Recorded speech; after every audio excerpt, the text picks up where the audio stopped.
Hello, my name is Grace, and I grew up in a small rural town in Colorado. Life here was simple, and I always dreamed of a peaceful, loving family of my own. Little did I know that my marriage would become one of the most challenging chapters of my life, testing my patience and resilience in ways I could never have imagined. I met Michael through mutual friends. He was charming, confident, and seemed to have everything figured out. His intelligence and charisma drew me in, and before long, we were engaged. We married quickly, excited to start a life together. For a while, everything seemed perfect. We settled into a cozy home, and soon after, our son Tom was born.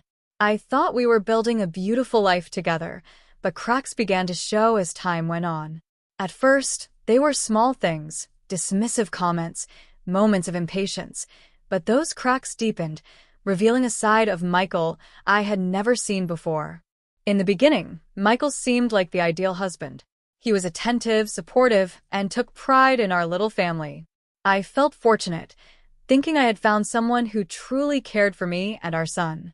But slowly, his true nature began to surface. It started subtly, interrupting me during conversations or dismissing my thoughts. I'd mention something about Tom's milestones or share a small victory from my day, but Michael would cut me off with a wave of his hand, saying, "Not now, Grace. I've had a long day." At first, I excused it, thinking he was just stressed from work, but it became a pattern. His words turned colder, his patience thinner. Parenting decisions became another battleground. Whenever I brought up concerns about Tom or asked for his input, Michael would shrug and say, "You're the mother. Figure it out." I was left to handle everything on my own: doctor's visits, school events, even the sleepless nights when Tom was unwell. Michael seemed to believe that as long as he was providing financially, his responsibilities ended there. One evening, I cooked dinner after a particularly exhausting day of managing the house and looking after Tom. Instead of appreciating the effort, Michael sneered, "Couldn't you make something better? This is barely edible." His words stung, but I swallowed my frustration, hoping to avoid another argument. Over time, these moments piled up. The man I thought I married, the caring, understanding partner, was nowhere to be found. His dismissiveness turned into control, and his indifference grew into outright contempt. Yet I kept telling myself to endure it for Tom's sake, hoping things would improve. But deep down, I knew this wasn't what a family was supposed to feel like. Things took a dramatic turn one afternoon. I was rushing down the stairs to fetch some groceries when I tripped and fell hard. The sharp pain in my arm was unbearable. Michael, irritated by my call for help, reluctantly drove me to the hospital. The doctor confirmed that my arm was broken and would need to be in a cast for 3 months. As we returned home, I tried to stay optimistic despite the pain. I thought perhaps now Michael would step up and help, at least for the time it would take for my arm to heal. But as soon as we entered the house, his attitude shattered any such hopes. "So, what's for dinner?" he asked, standing casually by the kitchen counter. I looked at him in disbelief. "Michael, I can't cook or do much of anything with one arm. I need you to help with the housework, at least until I recover." He leaned back, arms crossed, with a smug look on his face. "Help, Grace? Housework is women's work. Don't embarrass yourself by asking me to do your job." I stared at him, speechless, as frustration and anger bubbled inside me. Before I could respond, Tom, who had been quietly playing in the living room, walked in and looked at Michael. "Why can't you help Mom, Dad? Isn't she hurt?"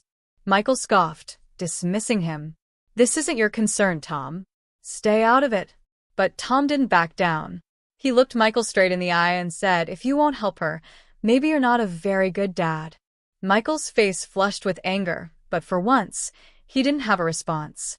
Tom's words hung in the air, and for the first time, I felt like I wasn't alone in seeing Michael for who he truly was. That night, lying in bed with my arm throbbing in pain, I knew I couldn't do this anymore. Michael's lack of care wasn't just hurting me, it was affecting Tom too. Something had to change, and I needed to find the courage to make it happen.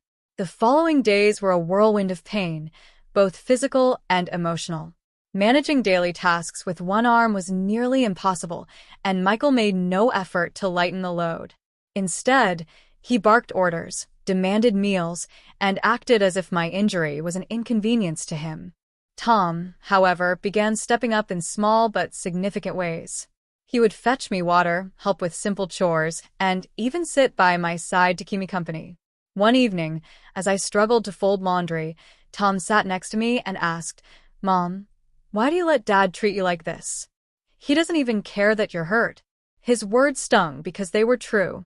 "Tom," I said softly, "sometimes people don't realize how their actions affect others." He frowned, looking older than his years. "Maybe it's time for us to do something about it." That night, I stayed awake, thinking about Tom's words. I realized that staying in this marriage wasn't just hurting me. It was teaching my son the wrong lessons about love, respect, and family. I couldn't let him grow up thinking this was normal. The next morning, Michael demanded his usual coffee before heading to work. My arm was still in a cast, and every movement sent sharp pains shooting through my body. For the first time, I said no.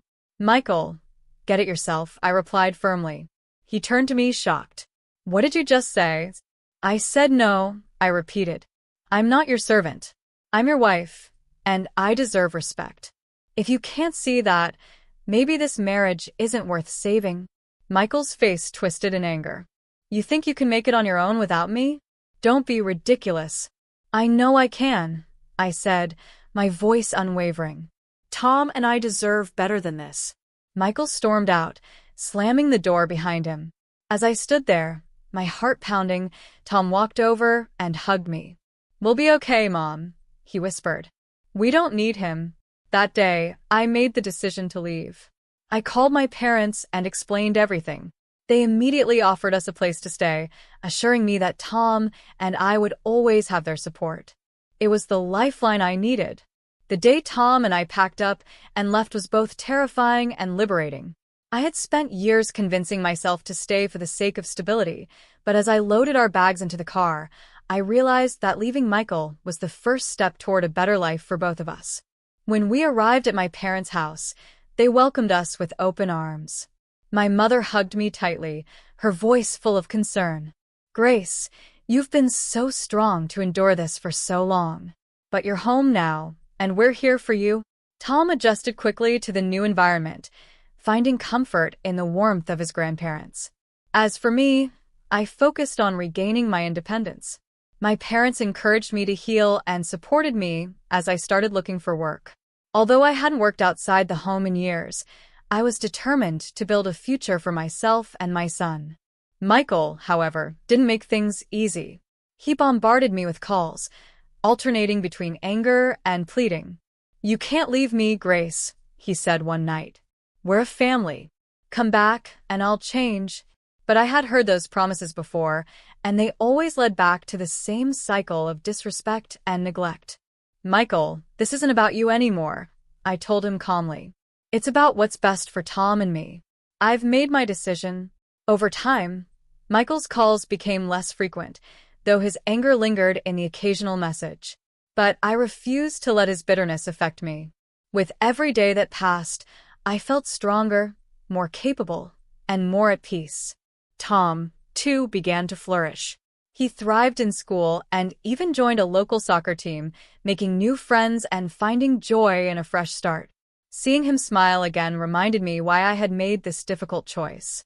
As the weeks turned into months, Tom and I settled into a routine. My parents' unwavering support gave me the stability I needed to focus on rebuilding our lives. I secured a part-time job at a local bookstore, which not only helped financially but also gave me a sense of independence I hadn't felt in years. Slowly but surely, I began to feel like myself again. Michael, however, was not ready to let go. He continued to delay the divorce proceedings, using every excuse he could think of. "We can work this out," he said during one of our rare conversations. "Tom needs both his parents." By this point, I was resolute. "Tom needs parents who respect each other, Michael. And you've shown me time and time again that you're unwilling to change. This marriage is over." His resistance persisted until one day, Tom, tired of his father's empty words, took matters into his own hands. "If you really cared about us, Dad," Tom said during a phone call, "you'd let Mom move on and stop making everything harder." Michael's silence on the other end of the line spoke volumes. For the first time, I think he realized that even his own son saw through his manipulations. Shortly after that, the divorce was finalized. I was granted custody of Tom, and we received a fair division of assets, including financial support that would help us get back on our feet. With the divorce behind us, Tom and I embraced our fresh start. I found a full-time job managing a small community center, a position that allowed me to support Tom while also being there for his milestones. He excelled in school, and his confidence grew with every success. Watching him thrive was the greatest reward I could have asked for. Michael occasionally sent messages, photos of himself, or long-winded apologies, but they no longer held any power over me. Tom, ever the sharp-witted one, would edit his father's pictures into humorous memes, laughing off the man who once caused us so much pain. Years later, as Tom prepared for college, I reflected on how far we had come. I had feared leaving Michael would break us, but instead, it had made us stronger. We had built a life filled with respect, laughter, and love, everything that had been missing in our old home. Tom graduated from college with honors and started a career he was passionate about, making me incredibly proud. His resilience and determination were a testament to the strength we found together as a family. As for me, I found peace in the independence I had earned. I stayed close to my parents, cherishing the bond that had grown stronger through their unwavering support. Eventually, I even found companionship again. This time, I approached relationships with clarity and boundaries, knowing that love should never come at the cost of self-respect. Michael faded into the background of our lives. His occasional attempts to reconnect with Tom were met with polite but distant responses. While I no longer harbored anger, I had made my peace by accepting that some people never change. Letting go of that anger freed me to focus on the happiness Tom and I had built. Today, I often sit in my cozy living room, reflecting on how far we've come. The once timid and dependent woman I was has grown into someone strong, independent, and full of life. The journey wasn't easy, but it was worth it. Tom and I built a life filled with love, mutual respect, and a deep understanding of our worth. I share my story not out of bitterness, but to remind anyone reading that it's never too late to reclaim your life. Walking away from what holds you down isn't easy, but sometimes it's the only way to rise. And when you do, you'll discover just how strong you truly are. Thank you for watching Grace's inspiring journey. Remember, your strength lies in choosing what's best for you, even in the toughest times. If you found this story uplifting, give it a thumbs up and share it with someone who might need a little encouragement. Don't forget to hit that subscribe button for more empowering stories. See you in the next video.